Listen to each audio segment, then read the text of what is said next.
है प्रयास के इस यूट्यूब चैनल पे। और आज हम लोग करेंगे पवनों के बारे में, मतलब कि कौन कौन सी डिफरेंट तरह की अलग अलग तरह की विंड्स जो हैं वो पृथ्वी पे फ्लो कर रही हैं, बह रही हैं, और उनके क्या क्या कारण हैं, किस किस तरह का उनका जो है एक स्वरूप रहता है, क्या है क्या नहीं, कहाँ मिलेंगी, सब देखेंगे आज। ठीक है, तो हम पवनों का चैप्टर जो है वो इंपॉर्टेंट भी है, क्वेश्चन आता है इससे, तो इसलिए थोड़ा ध्यान से समझिएगा। ठीक है, सबसे पहली चीज़ है कि जो भी पवन फ्लो कर रही है कहीं पर भी पृथ्वी पर, वो जो है बेसिकली उसको जो फ्लो करने के लिए कुछ कंडीशंस चाहिए होती हैं।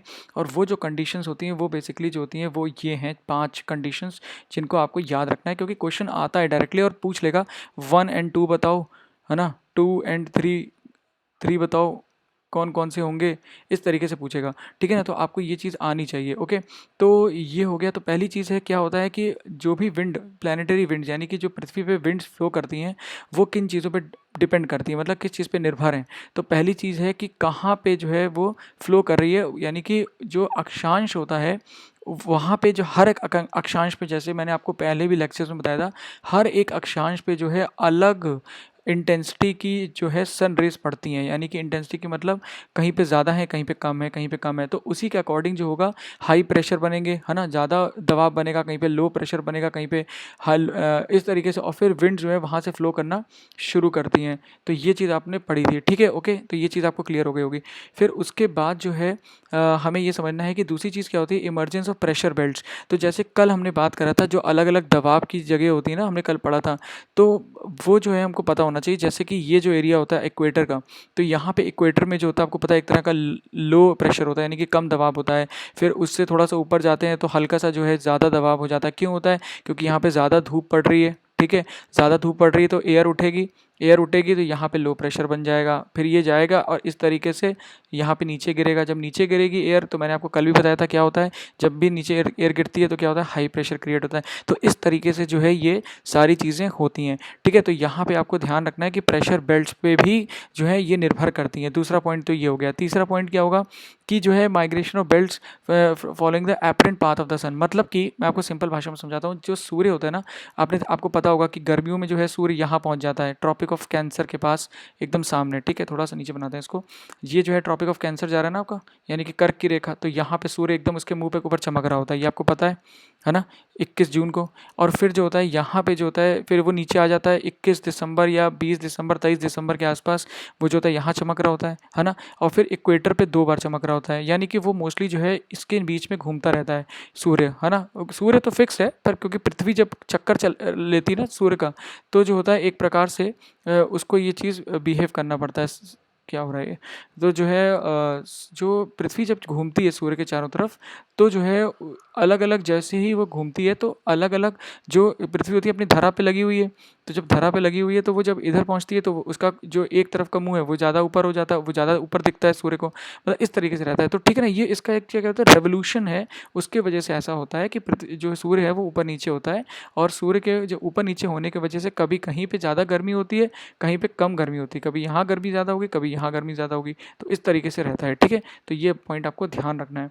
फिर उसके बाद कौन सा पॉइंट है कि distribution of continent and ocean. Yes, तो देखिए जैसे मान लीजिए कोई विंड यहाँ से चली आ रही है, ठीक है, अब एकदम से समुद्र के ऊपर से आ रही है, अब यहाँ पे क्या आ गया, कॉन्टिनेंट आ गया। मान लीजिए यहाँ पे पहाड़ आ गया कोई, फॉर एग्जाम्पल, यहाँ है नहीं वैसे पहाड़, पर पहाड़ आ गया, तो पहाड़ आने की वजह से क्या होगा, विंड इसको पार ही नहीं कर पाएगी, है ना, तो विंड का फ्लो यूँ हो जाएगा। तो जो विंड के फ्लो होते हैं वो कॉन्टिनेंट्स और पानी पे भी डिपेंड करते हैं। अब जैसे यहाँ पानी है तो आराम से फ्लो कर सकता है, बस यही चीज़ समझाई गई यहाँ पे। ठीक है, तो ये हमको ध्यान रखना है कि कॉन्टिनेंट्स का जो कॉन्टिनेंट्स और ओशंस की वजह से भी जो है विंड का डिस्ट्रीब्यूशन फर्क पड़ता है, यानी कि पवनों का जो डिस्ट्रीब्यूशन है, या एक तरीके से कह सकते हैं अलग अलग जगह पे कहाँ मिलती हैं, वो भी इन पे डिपेंड करता है, कहाँ पे जो है लैंड है, कहाँ पे जो है समुद्र है, ये बात ध्यान रखिएगा। उसके बाद क्या है, रोटेशन ऑफ अर्थ। देखिए अर्थ जो होती है वो घूम रही है, हमने कल पढ़ा था कोरोलिस फोर्स के बारे में, आपको अगर याद हो तो कोरोलिस फोर्स इक्वेटर पे क्या होती है, जीरो होती है।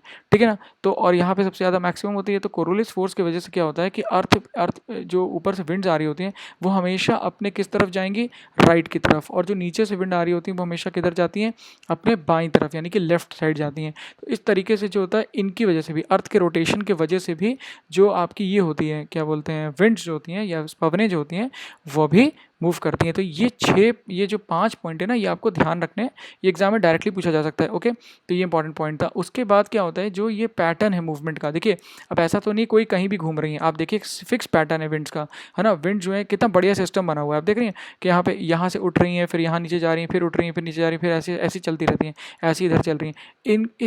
ये जो पूरा प्लानिटरी विंड्स का सिस्टम होता है, यानी कि जो हमारे अर्थ के ऊपर जो एक तरीके से एक पूरा जो एक सिस्टम बना हुआ है विंड्स का, पवनों का, इसको जनरल सर्कुलेशन ऑफ एटमॉस्फेयर भी बोलते हैं। बस इतना याद रखिएगा, और कुछ ज़्यादा है नहीं। मतलब कि जनरल सर्कुलेशन ऑफ एटमॉस्फेयर मतलब जो आपकी पवन चल रही हैं उनको, उनका एक सर्कुलेशन सिस्टम है। जैसे हमारे अंदर बॉडी के अंदर एक सर्कुलेशन सिस्टम होता है ना ब्लड का, वैसे ही जो होता है अपना एक बॉडी, ये जो अर्थ है इसके ऊपर भी पवनों का एक सर्कुलेशन सिस्टम होता है।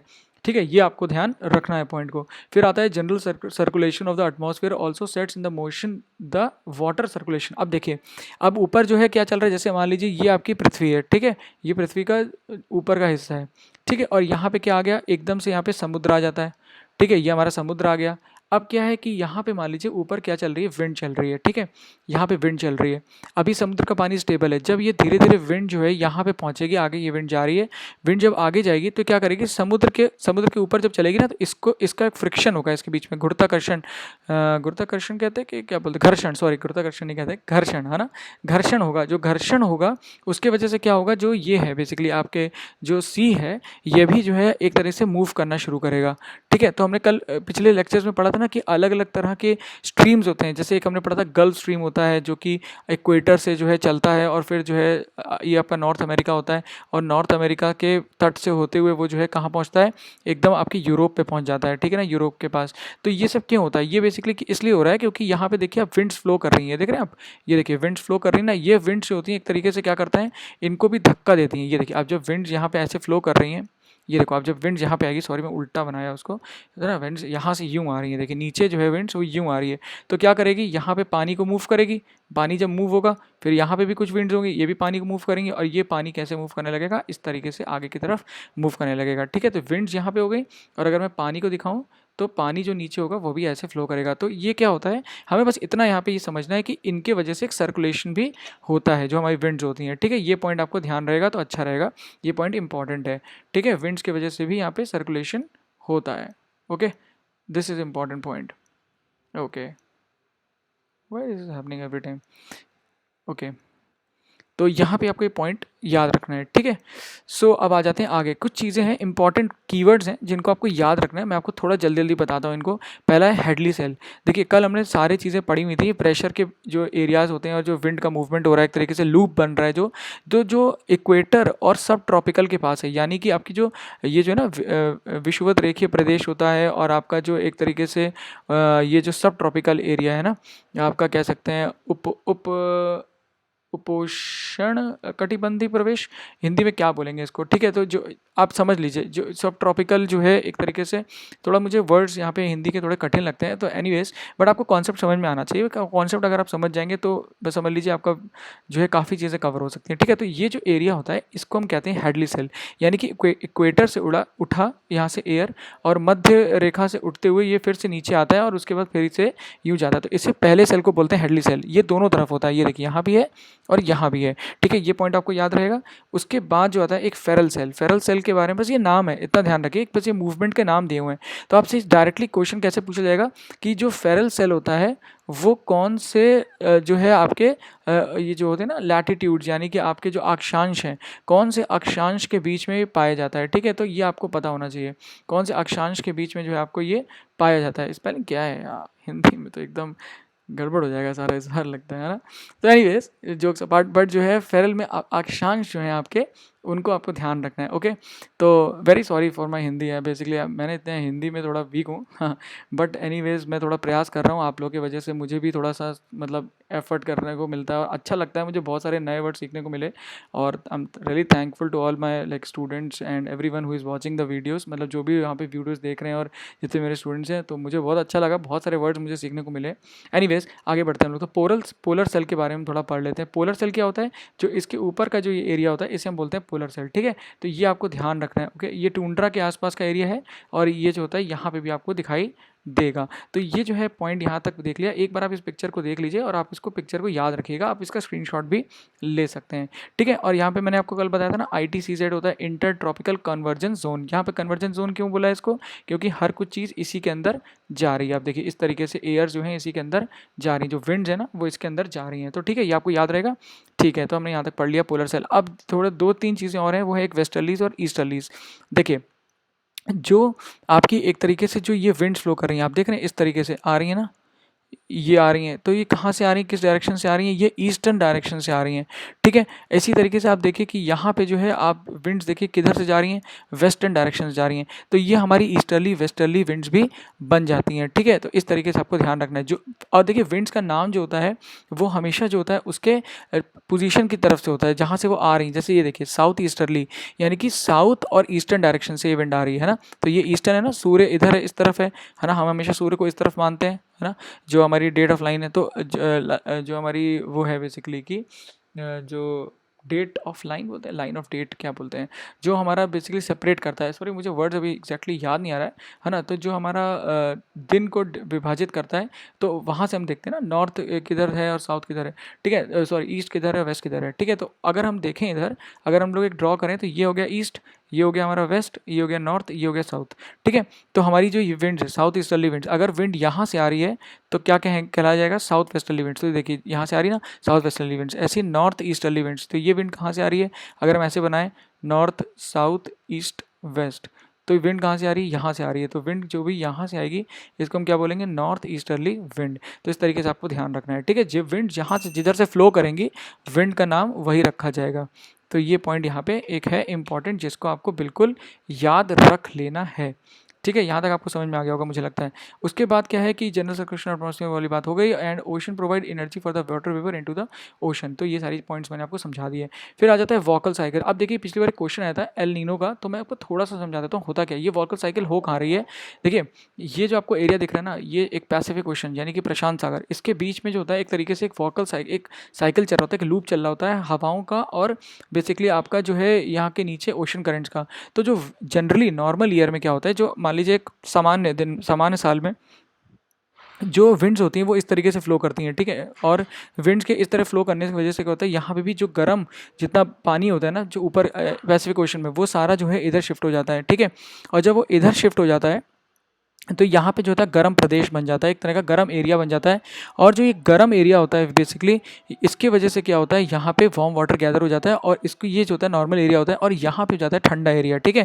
क्योंकि जब ये वार्म होगा तो ये नीचे क्या दबाएगा, ठंडे पानी को नीचे दबाएगा, और ये एक तरीके से क्या करेगा, सर्कुलेट करना शुरू कर देगा, ठीक है। तो जब ये सर्कुलेट करना शुरू कर देगा तो यहाँ पे आ गया ठंडा एरिया। अब जो ठंडा एरिया है यहाँ पे, वो बेसिकली क्या करेगा, यहाँ पे मछली पालन के लिए वो बढ़िया कर देता है चीज़ें पैरों पे। तो ये तो होता है नॉर्मल साल में, ठीक है। अब जब कभी कभी कुछ सालों में क्या होता है कि कुछ गर्मी के वजह से, कुछ ज़्यादा हीटिंग की वजह से, या जो है कुछ प्रेशर के चेंजेस की वजह से, जो दबाव होता है उसके चेंजेस की वजह से, जो गर्म पानी इधर जाना चाहिए था अब वो किधर चला गया, इधर चला गया। अब गर्म पानी जब इधर चला गया है तो क्या होगा, जो ठंडा पानी था वो थोड़ा सा नीचे ही रह गया इस एरिया में, और यहाँ पे जो पहले यहाँ पे मछली पालन हो रहा था वो इफेक्ट होता है, और यहाँ पे जो होता है एक तरीके से क्या हो जाता है, सूखा पड़ता है, और मानसून भी इफेक्ट होता है इसकी वजह से। वो मानसून में देखेंगे कैसे। तो ये होता है एल नीनो, यानी कि आप समझ गए। तो यानी कि हीटिंग ऑफ मिड पैसिफिक, जैसे गर्मी होना प्रशांत मध्य सागर में, जो प्रशांत के जो मध्य सागर है, प्रशांत में मध्य में, वहाँ पे जो होता है गर्मी होती है उसके वजह से। दूसरी चीज़ क्या होती है, movement towards the Peru coast, है ना। तो जो है मूवमेंट क्या होता है, टुवर्ड्स द पेरू कोस्ट, यानी कि मैंने आपको जैसे बताया जो मूवमेंट होता है वो किधर हो जाता है, पेरू कोस्ट की तरफ। तो ये जो एरिया है ना, ये आपका क्या होता है, ये आपका पेरू कोस्ट है, यानी कि जो ये एरिया है आपका, ये वाला, यहाँ पे क्या है ना, पेरू है, यहाँ पे एक जगह है उसका नाम है पेरू, ठीक है। उस एरिया को हम क्या बोलते हैं, पेरू कोस्ट बोलते हैं। मैं आपको थोड़ा सा कलर चेंज यहाँ करता हूँ फिर समझ में आएगा। तो ये जो है यहाँ पे जो है पेरू, इसको पेरू कोस्ट कहते हैं, इसके तरफ ये मूव कर जाता है, ठीक है। यही पॉइंट यहाँ समझाया गया है। उसके बाद क्या होता है, due to the pressure condition over Pacific known as southern oscillation. अब होता क्या, जो प्रेशर कंडीशन बनती है यहाँ पे, चेंज होती है पैसिफिक ओशन में, उसी की वजह से क्या होता है, इसको सदर्न ऑस्किलेशन भी के नाम से भी जाना जाता है। तो पूछा जा सकता है कि सदर्न ऑस्किलेशन या दक्षिणी एक तरीके ऑस्किलेशन को हिंदी में क्या बोलेंगे। तो जो है दक्षिण में जो इस तरीके का ऑस्किलेशन हो रहा है वो बेसिकली किसकी वजह से हो रहा है, प्रेशर कंडीशन की वजह से हो रही है। और एक ये रीज़न है जिसकी वजह से एल नीनो होता है, ठीक है। और एल नीनो जो होता है वो भारत में जो मानसून होता है उसके लिए ख़राब होता है। तो आपको ये याद रखना है पॉइंट, ये इंपॉर्टेंट पॉइंट है, ठीक है। तो ये हो गया एल नीनो के बारे में, और इसको दोनों को मिला के अगर प्रेशर कंडीशन को मिला लें और एल नीनो को मिला लें तो इसे एनसो भी बोलते हैं। अब जैसे मैंने आपको बताया साउथ अमेरिका में जो होता है ज़्यादा पानी बरसता है, जहाँ पे पेरू है, अभी दिखाता हूँ मैं आपको, और ड्राउट्स कहाँ होते हैं ऑस्ट्रेलिया में और इंडिया में, यानी कि सूखा कहाँ पड़ता है और बाढ़ कहाँ आती है चाइना में। तो अभी दिखा देता हूँ मैं आपको। देखिए ये है चाइना, ये एरिया चाइना का है। यहाँ पे क्या होता है, बाढ़ आ जाती है, ठीक है। क्यों, यहाँ पे ज़्यादा, आप देखिए यहाँ पे क्या होगा, यहाँ पे ज़्यादा गर्मी हो गई, ठीक है ना। तो यहाँ पे क्या होगा, एक तरह ये तो नॉर्मल ईयर है, जो एल नीनो एरिया होता है, यहाँ पे क्या हो रहा है कि एक तरीके से यहाँ पे जो है, अब यहाँ पे गर्मी नहीं है तो यहाँ पे क्या होगा, एयर नहीं उठेगी, ठीक है। एयर नहीं उठेगी तो यहाँ पे पानी नहीं बरसेगा, पानी नहीं बरसेगा तो क्या होगा, यहाँ पे सूखा पड़ जाएगा, ठीक है। इसी तरीके से ये जो होता है एक यहाँ पे और एक और साइकिल होती है उसको इफेक्ट करता है, और जब इफेक्ट करता है तो ये चीज़ वीक हो जाता है, जिसकी वजह से मानसून भी वीक होते हैं। हम आगे पढ़ेंगे इसको, आप इतना ज़्यादा मत परेशान होइएगा। बस आपको ये 3 पॉइंट याद रखने हैं। वो क्या है, एक तो यहाँ पे कि फ्लड्स हैं, और ऑस्ट्रेलिया, यहाँ पे चाइना में फ्लड आ जाते हैं, ऑस्ट्रेलिया और इंडिया में सूखा पड़ता है, और साउथ अमेरिका में क्या होता है, ज़्यादा पानी बरसता है। तो ये जो है यहाँ पे हमने यहाँ पे इतना सारा कुछ पढ़ लिया जो हमारा है। इस वीडियो में हमने पवनों के बारे में पढ़ा, पवनों का क्या क्या है क्या नहीं है, और जो है हमने एनसो के बारे में पढ़ लिया है, हेडली सेल्स के बारे में, अलग अलग पोर्शन के बारे में पढ़ लिया, वॉकर साइकिल के बारे में पढ़ लिया। अब हम आगे पढ़ते हैं और देखते हैं आगे क्या है। तो फिर आता है क्लासिफिकेशन ऑफ विंड्स, ठीक है। विंड्स का क्या क्या क्लासिफिकेशन है। तो विंड्स होती हैं जनरली 3 तरह की होती हैं, है ना। तो वो है पहला जो है परमानेंट, प्राइमरी, प्रेवेलिंग और प्लानिटरी। ये सबका एक ही नाम है, यानी कि स्थायी विंड्स होती हैं, स्थायी पवन, ठीक है। इनके 3 नाम होते हैं, ट्रेड विंड, वेस्टर्लीज और ईस्टर्लीज, 3 नाम होते हैं, ठीक है। तो एक तीनों का नाम क्या हो गया, एक तो हो गया समान वर्गीय पवन, एक हो गया पछुआ और एक हो गया ध्रुवीय पवन, ठीक है। तो आपको क्या चीज़, 3 चीज़ें याद रखनी, इनका डायरेक्शन क्या होता है। तो समान जो सनमार्गी पवन होती हैं, समान वर्गीय बोल रहा था, सनमार्गी पवन जो होती हैं एक तरीके से, जो ईस्टर्लीज होती हैं वो मैं आपको दिखा देता हूँ कहाँ से फ्लो करती हैं। ये देखिए ये ईस्टर्लीज होती हैं, और ये जो होती हैं एक तरीके से जो वो होते हैं आपके जो भी एक तरीके से सेलर्स होते हैं उनकी मदद करते हैं ये चलने में, ठीक है। तो ये इस तरीके से चलती हैं। उसके बाद आपको जो ध्यान देना है वो है इसका लैटिट्यूड, ये कहाँ पे मिलते हैं, यानी कि इसका अक्षांश क्या है। तो ये देखिए 23 डिग्री से लेकर 0 डिग्री के बीच में, यहाँ पे भी नीचे 23 डिग्री साउथ से लेके आपके 0 डिग्री सेंटीग्रेड तक, मतलब 30 डिग्री मान लीजिए, 30 डिग्री से लेके यहाँ पे 30 डिग्री से लेकर 0 डिग्री के बीच में, यहाँ पे आपको मिलेंगी आपकी एक तरीके से ये सनमार्ग वर्गीय पवनें, ठीक है। तो ये पॉइंट आपको ध्यान रखना है, ये पॉइंट इंपॉर्टेंट है, ओके।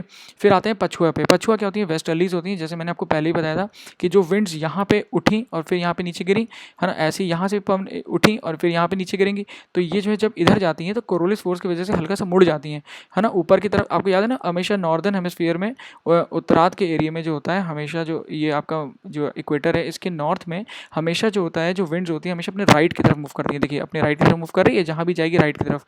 तो जब ये इस तरीके से मूव करती हैं सब ट्रॉपिकल हाई प्रेशर एरिया के ऊपर, यानी कि 35 डिग्री नॉर्थ और इसके बीच में, तो इनको क्या बोलते हैं, वेस्टर्लीज भी बोलते हैं। ये आपको ध्यान रखना। लैटिट्यूड मैंने बता दिया, डायरेक्शन बता दिया। इफेक्ट क्या होता है, इनको जो है 40 डिग्री और 60 डिग्री में इनको अलग अलग नामों से भी जाना जाता है, जैसे रोरिंग 40s, फ्यूरियस 50s और श्रिकिंग 60s, ऐसे ही नाम पूछा जाएगा। इसका हिंदी नाम कुछ नहीं है, क्योंकि ये जो होते हैं, जो सेलर होते हैं ना, एक तरीके से जो शिप चलाते हैं पहले ज़माने में, उनके लिए बहुत खतरनाक होती थी। ये शिप्स को दिशाओं में, अलग अलग दिशाओं में ले जाती थी और बहुत तेज़ चलती हैं, इसलिए जो है एक प्रॉब्लम होती थी, ठीक है।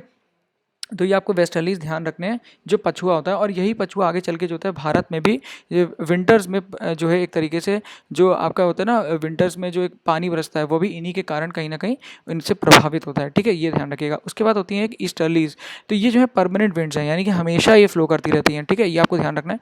और ये जो होती है ना पोलर वेस्टर्लीज, ये जो होती है बेसिकली, सॉरी, ये जो मैंने आपको बताया ना, यहाँ पे पछुआ जो होता है बेसिकली ये दूसरी चीज़ है, मैं आपको इसको बाद में बताऊंगा। इंडिया से इसका रिलेशन इस तरीके से नहीं है, थोड़ा सा मैं आपको बाद में बताऊंगा, ठीक है। बस इतना जितना मैंने बताया उतना ध्यान रखिएगा। डायरेक्शन, लैटिट्यूड्स, इफेक्ट्स इसके बारे में, और 40 डिग्री और 65 डिग्री लैटिट्यूड में ये इन नामों से जानी जाती हैं, इतना आपको ध्यान रखना है, ठीक है। कभी कभी थोड़ा सा गलती हो जाती है, आई am really sorry for that, but आगे देखते हैं। फिर पोलर ईस्टर्लीज, तो पोलर ईस्टर्लीज क्या होती है, यहाँ पे ध्रुवीय पवनें होती हैं, ठीक है, ध्रुवीय पवनें बोलते हैं। डायरेक्शन क्या आपको दिख ही रहा है, ये एक तरीके से किधर से आ रही है, ईस्टर्न डायरेक्शन से आ रही है, इसलिए इनको क्या बोलते हैं, ईस्टर्लीज बोलते हैं, ध्यान रखिएगा, ठीक है। तो ये एक पॉइंट हो गया यहाँ पे। और जो है क्या पॉइंट है, लैटिट्यूड आपको दिख ही रहा है, 60 डिग्री नॉर्थ के ऊपर से लेके जितना भी एरिया है वहाँ तक ये रहती हैं, ठीक है। तो यहाँ वहाँ से नीचे की तरफ ये फ्लो करती हैं, तो इनका डायरेक्शन पता होना चाहिए, ये इंपॉर्टेंट चीज़ है। फिर आ जाते हैं सेकेंडरी और पीरियोडिक विंड्स, ऐसी विंड जो कभी कभी फ्लो करती हैं, ठीक है, यानी कि उनका जो है हमेशा ऐसा नहीं है कि हमेशा फ्लो कर रही हैं। जैसे हमने ऊपर पढ़ा था ना, जो ग्लोब पे मिलती हैं, यानी कि हमारे जो पृथ्वी पे मिलती है, ये हमेशा फ्लो कर रही हैं। पर ये जो होती है ना, ये जो विंड्स होती हैं, ये ऐसी विंड्स होती हैं जो कभी कभी फ्लो करती हैं, और इनके लिए कुछ चीज़ों की ज़रूरत होती है, जैसे कि प्रेशर प्रेशर कैसा है उस जगह का, है ना, उस जगह की जो है हीटिंग कैसी हुई है, यानी कि वहाँ पे सूर्य का कैसा प्रकाश रहा या गर्मी कैसी हुई, सूर्य ताप कैसा रहा, ये सारी चीज़ें।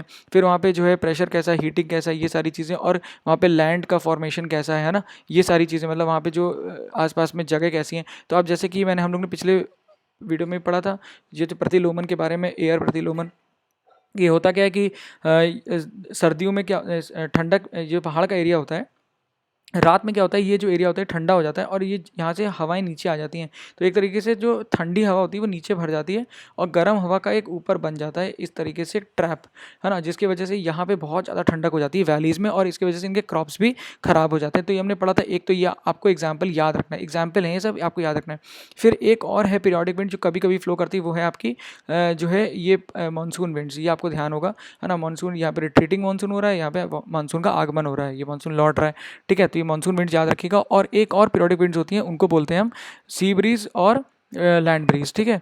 तो एक तरीके से पवन होती हैं ये लैंड से और सी से। तो क्या होता है, सी जो हल्का हल्का सा दिन में ठंडा रहता है, तो जब यहाँ से हवा चलती है तो ये एक अपने साथ ठंडा इफेक्ट लेके, यहाँ पे शीत इफेक्ट लेके आती है और इसकी वजह से यहाँ का जो एरिया होता है ना, बम्बई आप रहे हो या कलकत्ता की तरफ गए हो कभी, तो आपको दिखाई देगा हल्का सा ठंडक रहती है वहाँ पे, है ना, या जो है मद्रास में आपने देखा हो। और फिर जो है ये वापस इस तरीके चला था। जब रात होती है तब क्या होता है, ये लैंड, ये जो होता है वही चीज़ उल्टी हो जाती है। अब यहाँ से क्या होता है, जो हवाएं होती हैं वो इस तरफ फ्लो करने लगती हैं। तो ये जो होता है लैंड और सी ब्रीज के बारे में हमें पता होना चाहिए कि किस तरीके से ये फ्लो करती हैं, ठीक है। तो दिन में जो होता है ये ज़्यादा ठंडा है, ये ज़्यादा ठंडा है, ठीक है। और ये जो होता है रात में जो होता है ये ज़्यादा ठंडा होता है और यहाँ से जो होती है एक तरह से ब्रीज फ्लो करना लगती है रात में, ठीक है ना, क्योंकि जो लैंड होता है ना वो जल्दी अपनी हीट छोड़ता है। तो रात जैसी होगी तुरंत ही अपनी गर्मी छोड़ देगा और ये ठंडा हो जाएगा, तो ठंडा हो जाएगा तो एक तरीके से क्या करेगा, ये यहाँ से जो है, यहाँ से ये जो है धीरे धीरे गर्म होगा, तो ये जो है इस तरह फ्लो करना शुरू करेगा क्योंकि ये उठेगा और ये उठेगा तो वापस अंदर आएगा। तो एक तरीके से क्या होता है, यहाँ का टेम्परेचर हमेशा बढ़िया बना रहता है और अच्छा बना रहता है। तो ये लैंड और सी ब्रीज के बारे में हमने पढ़ लिया, ठीक है। और ये फिर आते हैं हम अपने तीसरी विंड्स के बारे में, जो कि होती हैं यानी कि पवनों के बारे में, उन्हें बोलते हैं लोकल विंड्स, जो कि बहुत इंपॉर्टेंट है और उनके नाम हमें याद होने चाहिए, ठीक है। तो कुछ इसमें गर्म है, कुछ इसमें ठंडी है। तो जो है हम एक एक करके देखेंगे कौन कौन सी विंड्स कहाँ पर हैं और आपका होमवर्क ये है कि आपको ये देखना है कि कौन सी इसमें ठंडी है, कौन सी इसमें गर्म है, ठीक है। पर कुछ गर्म और ठंडी मैं भी बता दूंगा आपको, तो इसमें ज़्यादा परेशानी होना है। देखिए जो भी आपके, देखिए यहाँ पे इक्वेटर है, ठीक है, जो भी इक्वेटर के पास, सॉरी इक्वेटर नहीं है, ये तो ट्रॉपिक ऑफ कैंसर बना दिया मैंने, ठीक है। ये आपका इक्वेटर है, ये रहा इक्वेटर, ठीक है, लगभग थोड़ा बहुत। और यहीं पे आपका जो है आपका कैंसर की रेखा, ठीक है ना, और यहाँ पे आपकी है कैप्रिकॉर्न की रेखा, ठीक है ना। तो यार देखिए अफ्रीका एक ऐसी जगह है जहाँ से तीनों रेखाएं पार करती हैं। अब देखिए यहाँ पे कौन कौन सी आपको जो विंड्स हैं वो याद रखनी है। एक तो देखिए खमसिन विंड याद रखनी है, हरमटन याद रखना है, सिरक्को याद रखना है। तो ये सारी गर्म वाली विंड्स हैं, इधर उधर जा रही हैं, ठीक है। हरमटन नीचे जा रही है, खमसिन ऊपर जा रही है, सिरक्को ऊपर जा रही है। ऐसे देखिए फोहन जो है यहाँ पे ऊपर की तरफ जा रही है ना, ये ध्यान रखिएगा। पर मिस्ट्रल जो है वो नीचे आ रही है और ठंडी विंड है। बोरा इसीलिए ठंडी है। देखिए यहाँ पे एल्प्स हैं, यहाँ पे ये एल्प्स हैं, ठीक है ना, सॉरी ये एल्प्स नहीं है, यहाँ यहीं पे एल्प्स हैं, ठीक है ना। तो ये बोरा जो है इधर से आ रही है, तो ये क्या ठंडी विंड है, ठीक है। इसी तरीके से देखिए एटेसियंस करके एक विंड है, हेल्प करके है, कारा बुरान करके है, बुरान करके है, ठीक है। ब्रिक फील्डर ये पूछा जाता है, ये इंपॉर्टेंट होता है, ब्रिक फील्डर, ठीक है। ये एक रेतीली होती है। और सदरली विंड हो गई, पैम्पेरो हो गई, ये भी इंपॉर्टेंट है, ये आपको ध्यान रखनी। नॉर्टे इंपॉर्टेंट है, नॉर्दरर इंपॉर्टेंट है, चिनूक बहुत ज़्यादा इंपॉर्टेंट है, ये आपको ध्यान रखनी, ठंडी विंड है, ये भी ठंडी है। ब्लिजर्ड जो होता है वो ठंडे के लिए भी यूज़ करते हैं वर्ड, है ना, सिनोनिम एक तरह का वर्ड वोकैबलरी है। और नॉर्थ ईस्टर विंड जिसको बोलते हैं। तो यहाँ से कुछ जो है इंपॉर्टेंट विंड्स है। और ये देखिए हबूब जो होती है किसी तरफ नहीं जा रही है, ठीक है ना, ये आपको ध्यान रखना है। तो ये सारी इंपॉर्टेंट विंड्स हैं, ठीक है। और खामसिन आपको दिख रहा है, कहाँ पे खामसिन, बताइए कहाँ पे खामसिन, तो ये है खामसिन। तो ये भी एक इंपॉर्टेंट विंड है। तो आपको ये विंड्स जो मैंने बताई एक डायग्राम बना लीजिए या वर्ड का मैप ले लीजिए, आप उसके ऊपर ये सारी बना लीजिए, क्योंकि ये पूछी जाती हैं कौन से रीजन में क्यों फ्लो कर रही हैं और कौन सी ठंडी है कौन सी गर्म है। तो आपको ये थोड़ा सा एक बनाना पड़ेगा, कौन सी ठंडी कौन सी गर्म है। आपको मैंने थोड़ा सा रफ बता दिया, जो इस डायरेक्शन से जो अफ्रीका से जा रही है वो ज़्यादातर गर्म ही है ना, ज़्यादातर क्या सारी गर्मी है, ठीक है। और जो ऊपर से नीचे आ रही है ना, जो दिख रही है आपको ऊपर से आती है वो ठंडी है, ये देखिए ठंडी हो गई ये भी, ठीक है। और जो इधर वाली आपको थोड़ा चेक करनी पड़ेंगी। और जो है ये जो देख रहे हैं इस तरीके से ये सब, तो विंड्स के डायरेक्शन और आपको ठंडा गर्म थोड़ा याद रखना पड़ेगा। चिनूक जो ठंडी है, ठीक है। तो इस तरीके से सारी विंड्स हैं और इंपॉर्टेंट है एग्जाम के लिए, यहाँ से क्वेश्चन बन जाता है, एक क्वेश्चन यहाँ से आता है कभी कभी, ठीक है। फिर अब हम देखेंगे जेट स्ट्रीम, और हम इसको देखेंगे अपने नेक्स्ट वीडियो में, क्योंकि ये वीडियो थोड़ा लंबा हो गया है। तो अब हम थोड़ा सा ब्रेक लेके दूसरा वीडियो डालेंगे, उसमें हम देखेंगे जेट स्ट्रीम के बारे में। तो इस वीडियो को देखने के लिए आप सभी का बहुत बहुत धन्यवाद, बहुत बहुत आभार। Thank you so much.